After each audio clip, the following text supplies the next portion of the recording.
Pupunta tayo ngayon sa Bulacan, first time natin. Nag-expressway na tayo. Balak natin puntahan yung BRT. Medyo matraffic ngayong Sabado. Makiki-excuse muna tayo dito. Excuse me. Excuse me po. Makikiraan. First time ko lang magpunta doon, kaya naka-Google Map lang tayo. Huwag sana tayo iligaw na ito. So ayan, malapit na tayo sa Balagtas exit. Dito daw tayo exit. Baka mapalampas na naman, patulad na nangyari sa amin sa Skyway. Dapat sa bandang Naiya lang kami exit nun eh. Napunta na kami ng Bacoor. Dito tayo pinalabas ng Google. 27 kilometers daw. Masikip ang daan. Yan. Kala ko parang luwag, tapos nasikip pala. Expectation versus reality.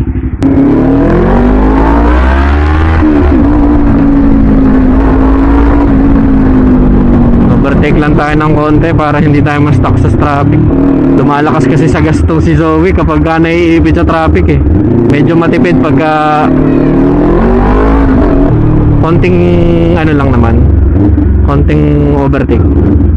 Shoutout nga pala sa gumawa ng ng mga parang body kits ni Zoe, kay Sir Jasper. Diyan lang yan sa Taytay Rizal. Napakabait na tao, tsaka murang-mura lang yung yung presyuhan, hindi ka tatagain. Salamat po Sir Jasper. Nakakamiss din mag-motovlog Simula nung nag-Cebu kami, puro adventures naman yung natin doon. Hindi nyo pa na napapanood, panoorin nyo yun. Lalo na yung canyoneering, ganda nun. May takot ako sa heights, pero nag-enjoy naman ako kahit papaano. Sobrang lamig ng tubig doon. Grabe, nakakamiss agad.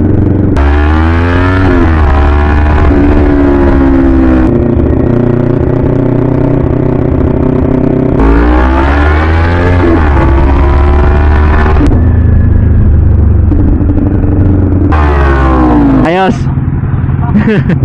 Malapit na ba yung DRT dito? Malapit na yung DRT? Lupa po. Sige. Okay, thank you.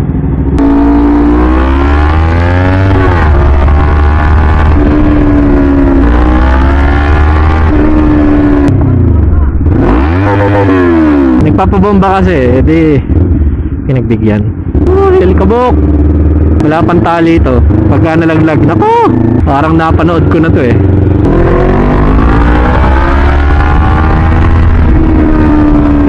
Oh, grabe, ganda.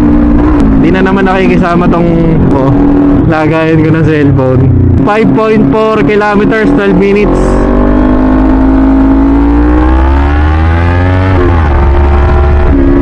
Tsaka pansin ko dito, napakaraming lubak. 50% na ang biyahe ko dito is lubak.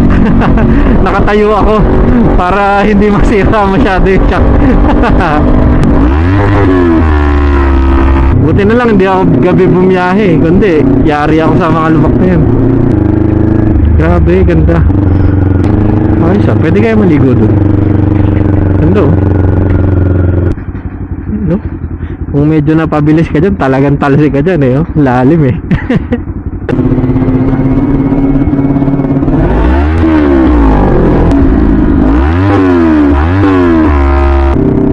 Ayan na, BRT sa wakas. So ayan, nakarating na tayo. DRT. Picture muna tayo. Para lang para lang ako endurance.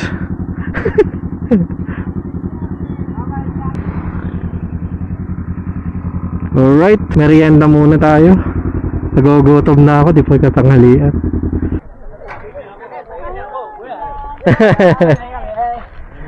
Ilang ba kayo? Isa lang. Sige, isa lang. Sige po, sige po. Sige po. Ano pa pong... Ayun po, sige po. Okay, thank you. Merienda muna ako dito. Oo naman, oh. Ito.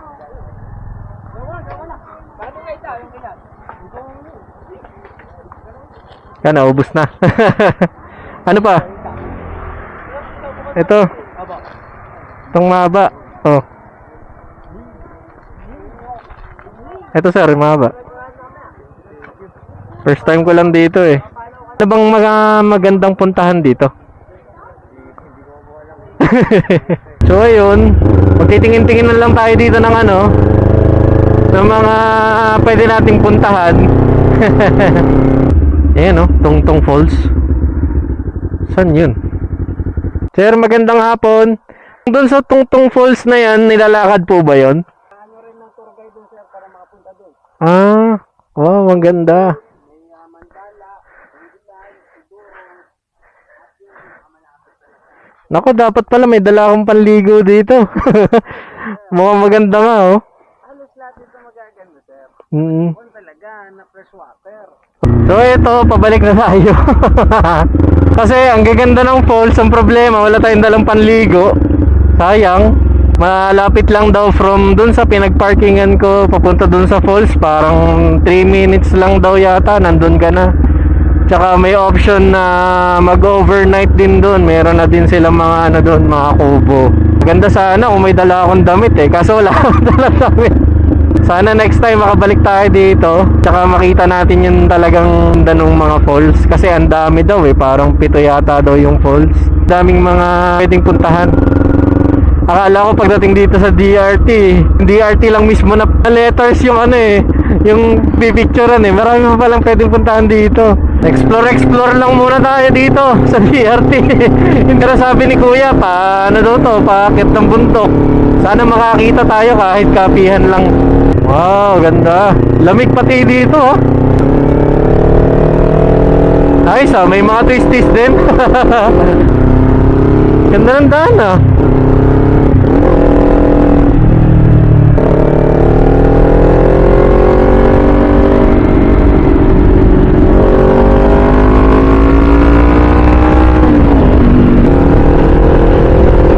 Ayos oh, lamig. Wow. Ayos ah. Mga manukan. Ganda oh. Ayos, maganda dito, tahimik lang. Ako lang ang maingay. Grabe, nipis ng gulong nila. Yun oh, nabangking pa. Ay, grabe naman. Ang ganda. Ang ganda ng view. Mount Regino.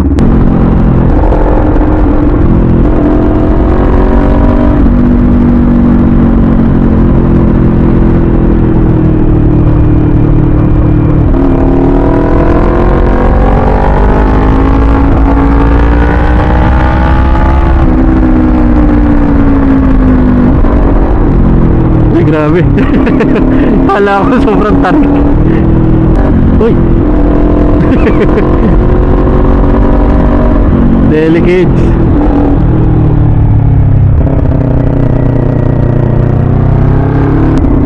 Wala pa rin tayong signal dito. Ituloy natin na lang kung saan pupunta.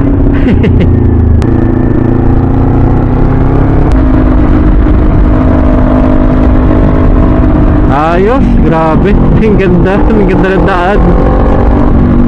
Hindi ka tulad dun sa kanina kong dinaanan. Puro bluebak. Dito, tahimik lang na ano. Maganda yung daan.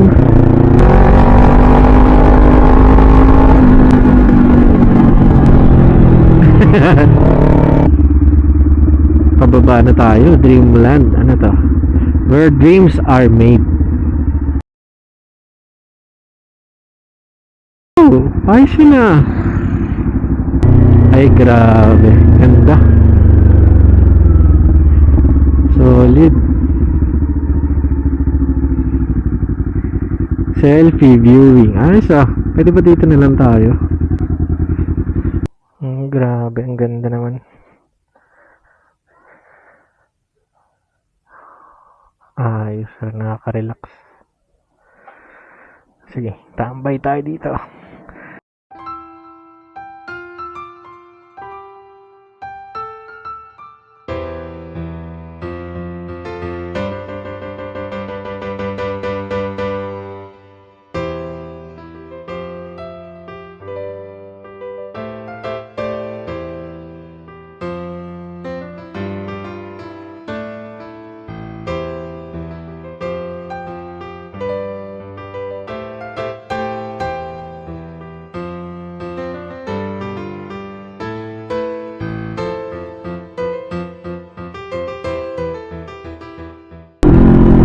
ayan, discover tayo ng daan pabalik ng NLEX. Ayoko na bumalik doon sa kanina eh, para maiba naman. Uy, lalim na na. Ay wow, ganda. May view. Wala pa tayo signal. Mamaya na lang pag baba daw. Yun. Yan, so 84 kilometer ang padagdag milyahe ng ano natin, ng alaga natin. Ano yun? Pabrika ba yan? Shoutout nga pala sa mga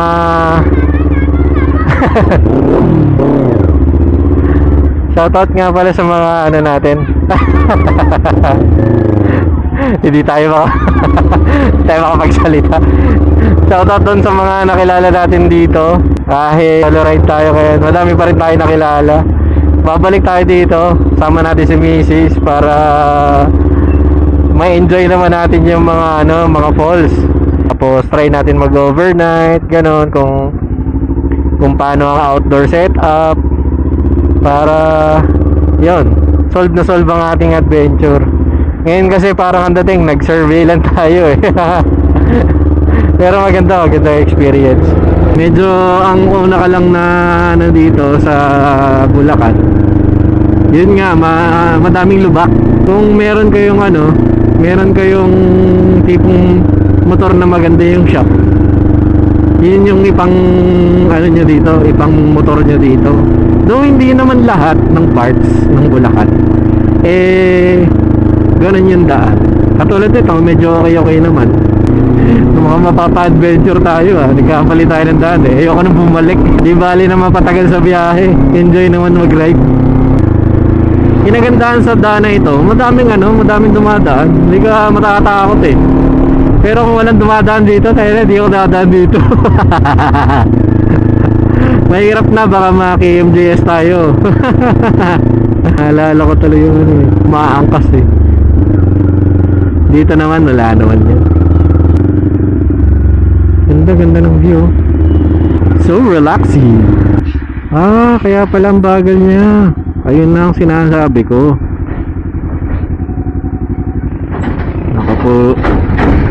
Naku po. Aray ko. Kaya siguro malubak. Ang lalaki ng mga nadaan eh.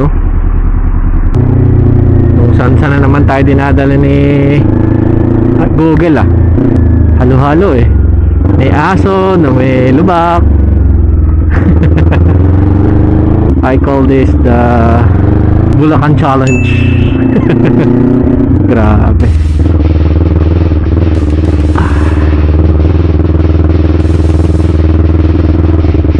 Grabe naman Kinadaan pa ba yun? Grabe. Off-road challenge.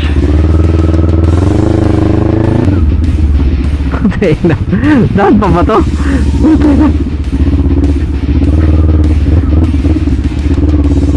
Yan namang adventure yung motor ka eh. Kung saan tayo tinuturo na ito ni Google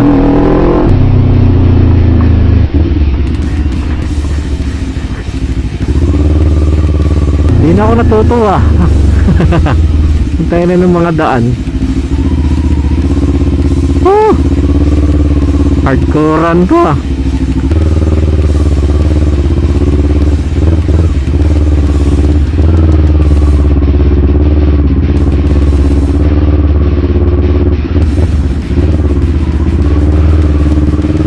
Palaban tayo maigi sa Bulacan Challenge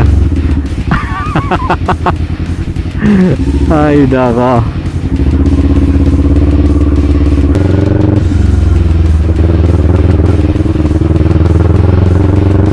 Pag di natin tinayuan, scrambled egg tayo dyan. Bulacan Challenge.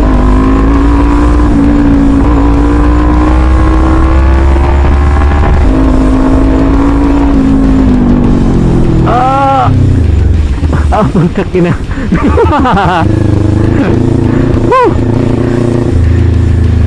Walang hiya ka Google, dito mo pa ako pinadaan.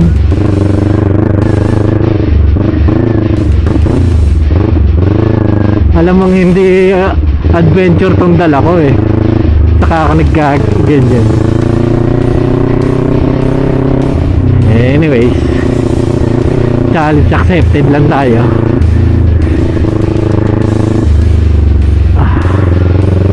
Woo! Namiss ko yung mataas kong handlebar. Grabe.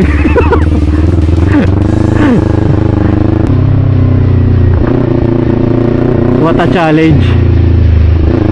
Grabe.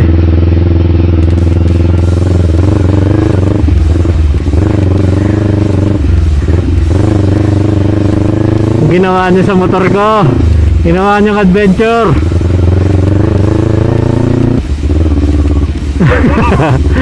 Pain. Pain ako.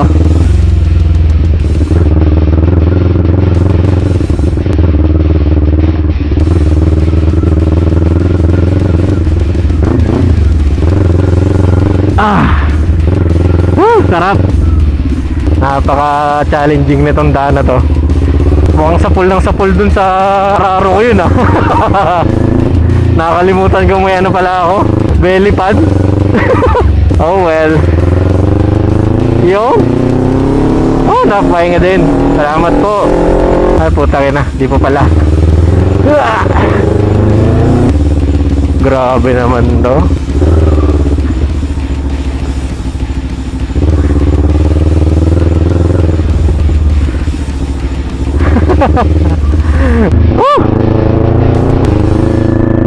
Ay ko.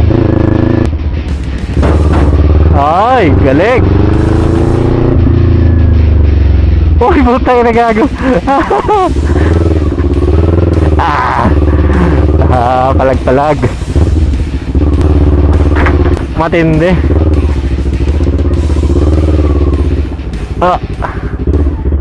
Grabing ride to.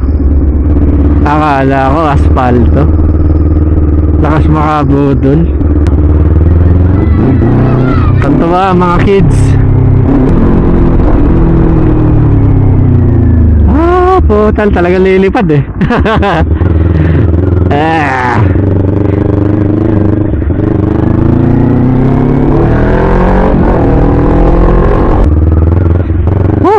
Ayun na, Bulacan, off-road galore.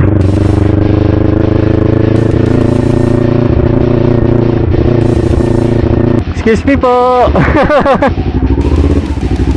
Kasya, thank you. Putang ina, may putik pa.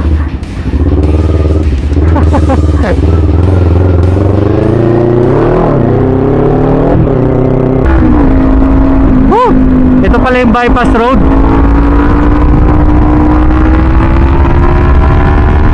Hindi ko ito nadaanan kanina. Sakto na pauwi ko siya dinaanan.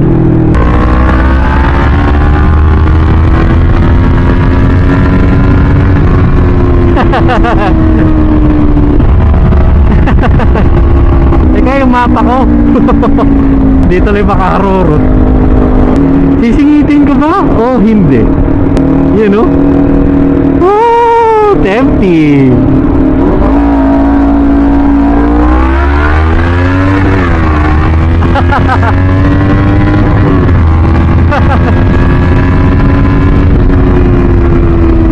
Woo! Sarap. Oh, yung sayo naman dito. May dampa.